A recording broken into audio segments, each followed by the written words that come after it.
Hey, I'm sharing something a little different today. It's a replay of my guest appearance on the Life After 5 podcast with my friends Mindy and Carl Jensen. We chatted about one of my favorite ideas, the FI bucket list. Whether you're just starting out your FI journey or stuck in the messy middle, this strategy can give you a boost of motivation and help you have fun while staying focused on your goals to achieve FI. And if you've already hit financial independence but feel a little unmotivated or bored, a bucket list might be just what you need to reignite some excitement. Carl and Mindy asked a lot of great questions. We covered how to create your bucket list, shared a few of our own items that were on our bucket list, and explored other FI-related topics along the way.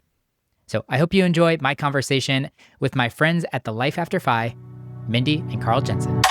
Let's first jump into your FI journey. Where did you first hear about financial independence, and where are you at on your timeline? So I probably first heard about financial independence in my mid-20s, probably 24, 25, 26-ish timeframe. I picked up I Will Teach You to Be Rich and got exposed to a whole lot of concepts around personal finance. I've always been a bit of a personal finance junkie, though. Grew up in a really frugal household, so I knew how to save, learned how to invest as I entered the workforce in my 20s, and then I really didn't have quite a purpose for investing and saving outside the fact that I was just a true frugal mindset person from that time forward until I found financial independence. And then I recognized the power of work optionality and financial independence in general. And then I got really excited and really serious. And at this point in time, I'm 31. So I've probably been pursuing financial independence for 6 or 7 years. At this point in time, I would say I'm not quite financially independent. I'm coast-fi. Depending on how the markets are doing today, I'm somewhere between 600 and 700,000 net worth. My lean FI number is right around $1 million. My girlfriend would probably want that to be much, much higher, but I don't anticipate on racking in tons and tons of money yet. So I would say I'm pretty close to financially independent. Justin, you said your net worth is, depending on the day, 600 or 700,000. Where is that invested? Almost entirely in low-cost index funds. I'm very, very basic in terms of my strategy. Don't have any real estate. Don't really invest in any other asset classes. I would say most of my net worth is tied up in index funds, split between about 60% US and 40% international in a kind of all-encompassing index fund. Okay. And is that, what kind of investment? Is it like in a 401k or after-tax investments? Probably, I would guess 60-40 taxable to retirement accounts. I haven't been on the journey that long that I've been maxing out retirement accounts, and I got a ton left over afterwards. So my taxable brokerage accounts have been growing at a faster clip than my retirement accounts. But yeah, I would say about 60-40 taxable to retirement accounts. Okay, no, that's a really good balance because Scott and I have started talking about the middle class trap, what we call when you've done everything right, you invested in your retirement accounts, you paid off your house, and then you get to $1 million or you get to your early retirement. You're like, oh, I can't access any of this money because it's in pre-tax accounts or my home equity. And I have a low interest rate, or I have paid off my mortgage completely. And now you would have to borrow again against a much higher interest rate. So the fact that you have after-tax investments is making my little nerd heart sing. So thank you. Yes, it was a nice way for me to diversify across the board too. And even my retirement accounts is kind of half traditional, half Roth, just so I can manipulate my income as needed in my post-FI life.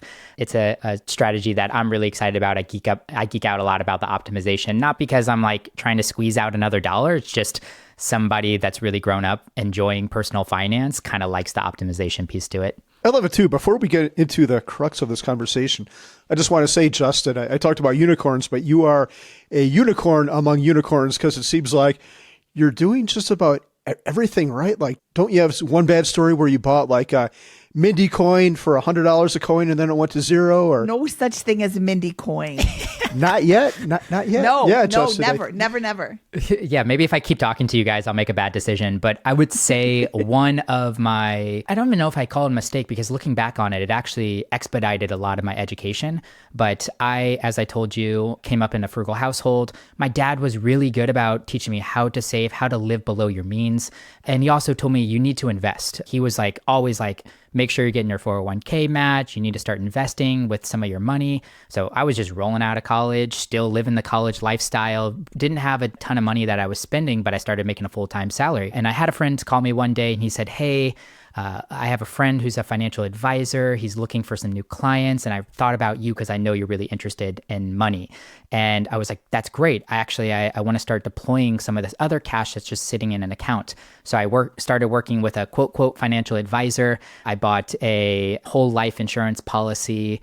And like I said, I did that for a couple of years. I was putting in $250 a month into this whole life policy. Then that's whenever I picked up I Will Teach You to Be Rich, read a couple of the important chapters in that book, and started to recognize that I need to take ownership in my personal finance education. I felt like I knew just enough to be dangerous. But then after reading that book, I realized there was a can of worms that opened up, and I still have a ton to learn in this space. So I went down the DIY investor route, ended up firing I don't want to call him a financial advisor, but a life insurance agent about a year later. I think I put in about $14,000 into that life insurance policy. He sent me a check for about $1,300 back. So that was my somewhat expensive personal finance education moment.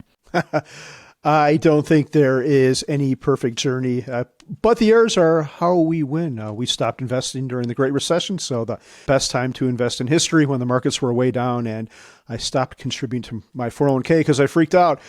But you live, you learn, and now we're better for it. But let's get into the concept of the 5 bucket list. This is super intriguing to me. How did this come to be? After I found financial independence, I started telling a lot of people because, I'd pull up in NerdWallet's compound interest calculator. I'd start putting in how much I have, how much I'm going to continue to invest. And I found that age where I knew I was going to hit financial independence, and it was right around 35. So I started telling a lot of friends like, hey, I'm going to 5 by 35, trying to help them get on the same path as me. And a question kept coming up. And that question was like, Justin, I don't know if I really want to do that. Like, what do you got to do with your time after you retire? And I was like, the first couple of times that question got asked, I was somewhat dismissive. Like, I was like, don't worry, like, I'm too type A. Like, I know I'll be filling up my calendar. I'm not going to just sit drinking pina coladas on a beach somewhere. But after the third or fourth time that somebody asked me that, I actually started thinking about that. I'm like, what do I want to do in a post-fi life? And I opened up a note in my phone and I wrote down the post-fi bucket list. And I just started listing out ideas, things that I've always wanted to do, how I wanted to spend my time. Some very silly, some more serious, some might take an hour, some could take years or decades to complete. And I came up with this like giant list, and I've been continuing to add to it since then. Do you have this list sorted into any categories, or is it just like as soon as you figure it out, you put it at the bottom? Yes, kind of. I was actually just kind of like trying to remap the categories a little bit and for this conversation, but I have like post-fi job ideas. So these are ideas, things that I've always wanted to do in a post-fi life that might be quote, quote, work, but maybe it just wasn't high income. So one example is like, I love plants and I've always wanted to work at a plant nursery. So I might just do some part-time work for a plant nursery. Then I have hobbies, like things that I want to spend some time learning and developing. I have projects, a project that I've always wanted to take on, like building out a detached home with my father-in-law. And then I just have like the traditional bucket list items as well, like go and watch a baseball game in every MLB stadium. I've heard that one. That would be fun if you were into baseball. Yes. So how do you balance these things you want to do post-fi with living a rich life now? Like, surely some of these things don't have to wait. I like plants too, and we've got a ton of them in my southern facing window. So you could find ways to enjoy plants and perhaps see some baseball games now and not kick all this stuff down to retirement. Well, I definitely have my fair share of plants. You can see a couple here in the background, but there are another 100 that aren't in screen right now.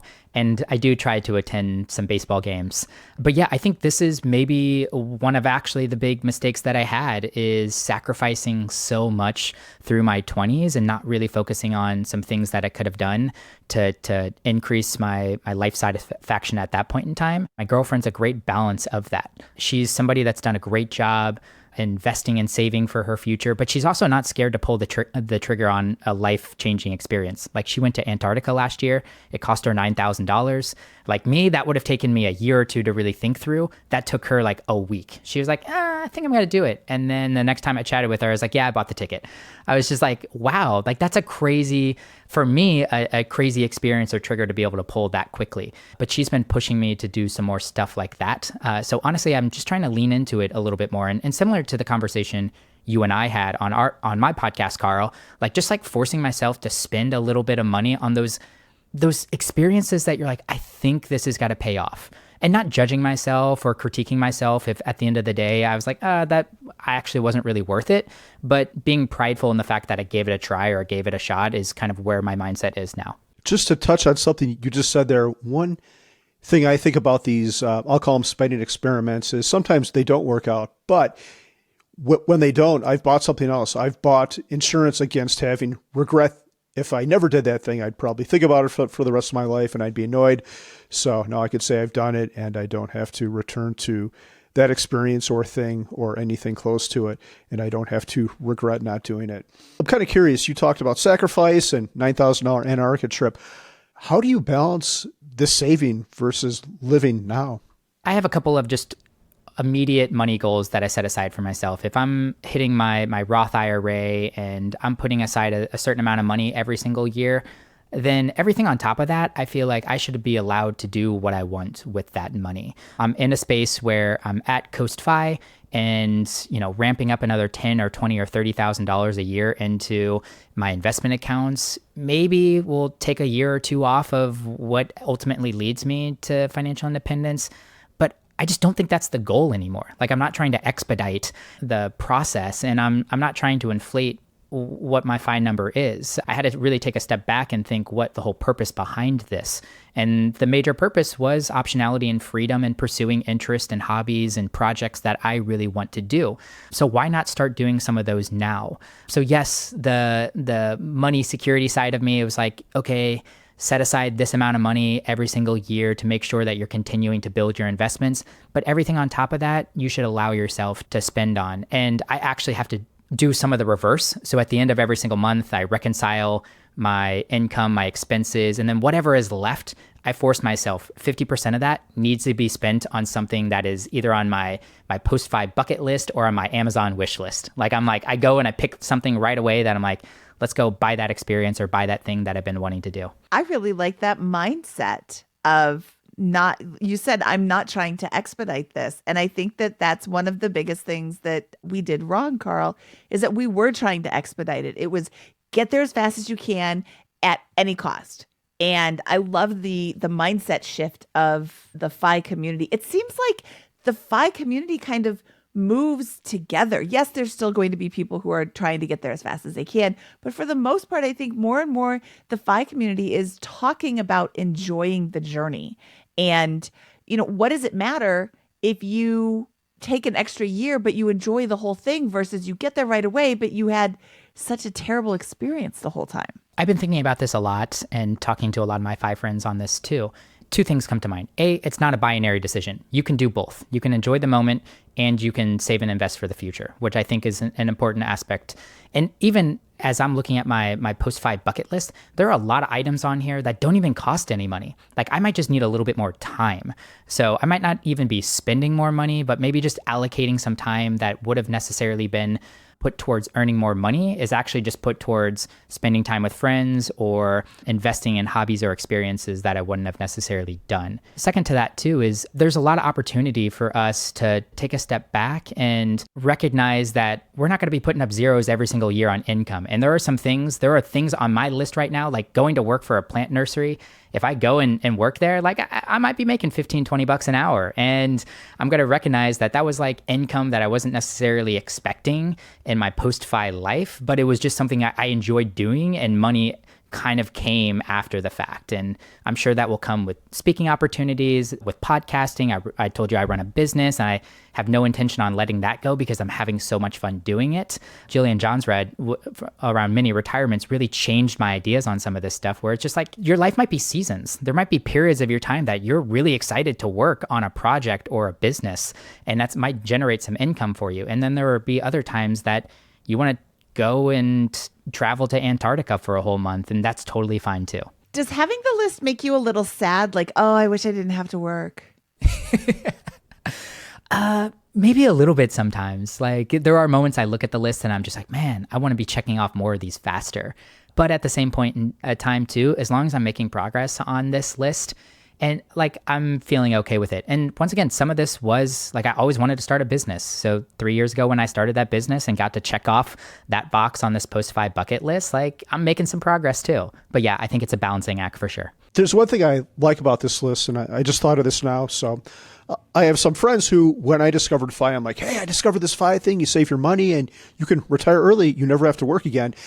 And I did not get the reaction I expected. They all looked at me like I was crazy. The main thing I got from them, and what I still get today, is I don't know what I would do with my life if I didn't have my job, which I think is kind of sad. I think it's a real lack of imagination. I mean, there's so many things going on in the world. If you can't figure out something else to do besides your job, I think that's kind of sad. So one thing I really like about this exercise of creating this post-FI bucket list is I think it's going to make this transition easier. You've got something there waiting for you, and you've thought your way through it. The exercise of doing this makes you think through it and ponder, consider what your life is going to look like after the fact. And I think that's really important. And I don't think enough of us think of that, at least me. Maybe I'm just focusing on my own experience, wanting to escape from my job, but what are we escaping to? And I don't know if you want to respond to that, Justin, but Definitely. Yeah. I think there's two sides of the coin with financial independence and retiring early. There's, of course, the things that we're trying to run away from, and that might be a dead-end job or whatever it may be on that front. But then there's also what do we want to run towards? Because just running away from something is not going to be what you're really looking for in terms of purpose and fulfillment and an excitement and adventure in your life. And not only with the FIRE movement, but even traditional retirement, we hear and read about it all the time of people getting depressed because there's lack of direction or there's boredom or this identity shift that they had going from this working professional to now this retired professional can do a lot of damage and harm. So yeah, I like it from an exercise standpoint of like, what are we going into or stepping into? And what are some options? Like I got 100 things on this list now that like I shouldn't be running out of ideas for maybe how I can spend my time in post-FI. do you have any exercises to help people spark ideas? Let's say someone is listening to this and that they're like, I really love this bucket list idea, but I don't even know where to start with this. What would you tell someone? Yeah, my two favorite exercises and things that I go through is number one, reverse engineering regrets, and number two, writing out your dream week. So reverse engineering regrets. So I actually like thinking about it from like a very specific time frame. So what did I regret from college? And there are a couple things that come to mind. Like I always wish I would have studied abroad in college, which makes me think that I'm probably going to want to spend some time abroad in post-FI. There was also, I really wish I actually would have just spent more time with friends in college, and I wouldn't have focused on my internship and spending so much time in the summer, on the weekends, on holiday breaks, going ahead and working. So I've been building up a lot around my experiences around hanging out and spending more time with friends. So I like picking a specific period of your life. What did you regret from it? And then the second exercise is writing your dream week. Like if work wasn't a requirement, what would your dream week look like? And I'm not talking like whenever you're traveling or doing this crazy thing, but I'm like talking about the day-to-day life. Like what would you like to do? And for me, once again, it's like piddling in the garden. So I want to spend more time gardening. I want to read. Like I want to spend more time reading. So I have like one really silly thing on my post-FI bucket list is to read all the Harry Potter books. I've always wanted to do it. I've never done it. I've read half of the fourth book and that's it. And I'm like, man, it would be really fun. Yeah, I know. Sorry guys. You can't start in the middle. I know. I think it'd be really fun one year to just go through and read all the Harry Potter books. So yeah, I was kind of thinking, what's my dream week look like? And a lot of it is slower. It's expanded. It's peace. It's more time with friends. Like something that beats me up a lot is when I go to an event and I have like a deadline for when I have to leave because I know I have a meeting that I need to get to or something else. Like I would love to just go to the run club that I go on Wednesday mornings and stay around there until the last person leaves. Like that's my ideal dream week. Okay, so one comment I really, really love about what you just said is this whole dream week thing, because I think the error most people make when they think about a bucket list is they think of the big things like, I want to go to Antarctica and hang out with emperor penguins. And all that stuff is great, and that should be on the list too, but that's not where you live 99% of your life. Unless you're super rich and that's actually do live 99% of your life, you should focus on what you do. And I think of our lives, like most of my bucket list stuff, and we'll talk a little bit more about that in a moment, but it's boring stuff. But now I can go to the gym for 3 hours. Sometimes I actually am there for 3 hours, and we could take time. We've recently started cooking together, and that's such a cool thing. I think people should really consider their normal routine and their normal life and focus. It's okay to have the big things, but focus on your bucket list around where you live, because that's what's going to make the biggest difference. I think it's a mix of once in a lifetime experiences and dreams with your everyday joys. And if you can think about the list in those two columns and maybe blend the two, I think you might find a life that's really satisfying. Because I'm with you. I don't know if I want to like just start knocking off my entire travel bucket list and just like, for 10 years, just go ahead and check all these places out. Like, honestly, I get a little burnt out traveling and being away from friends and dealing with the airport and all that stuff. But 1, 2, 3 of those a year is like really exciting and engaging for me. But like you, Carl, like I want to think about the 90% of my life. Like, what does the everyday really look like? And something that I remember from researching you too is like you really wanted to spend more time involved in your kids' school activities. So much so that they started kicking you out and being like, hey, Carl, like other parents need to participate and need to have options. So cool things like that, I think, are things that I would also include on this list. Do we want to talk about any of our items? Mindy, do you have one besides eating Skyline chili again? Oh, yeah, that's not on my bucket list. That's already been done. I've crossed that off, checked the box, and I don't need to do that again. Carl, what are some of yours while I'm trying to think, because I don't know where my bucket list is. Yeah, I think one that we're doing right now that I didn't really realize I even had is building a house, which is a pretty insane idea. I think most people do it because they want a nice house. I've been a fan of architecture my entire life. My family would take me around to Frank Lloyd Wright homes as a kid. There were a bunch of them in the Midwest, so I've probably been thinking, I don't know, since the age of 10 about what my ideal space would be like. And seriously, I probably have thought about this every day of my life. And now I think we're actually going to do it. It'll take 3 years. And Justin, I think of this on two different levels. It's a very big goal, so it might be kind of akin to going to Japan and seeing Kyoto or something like that.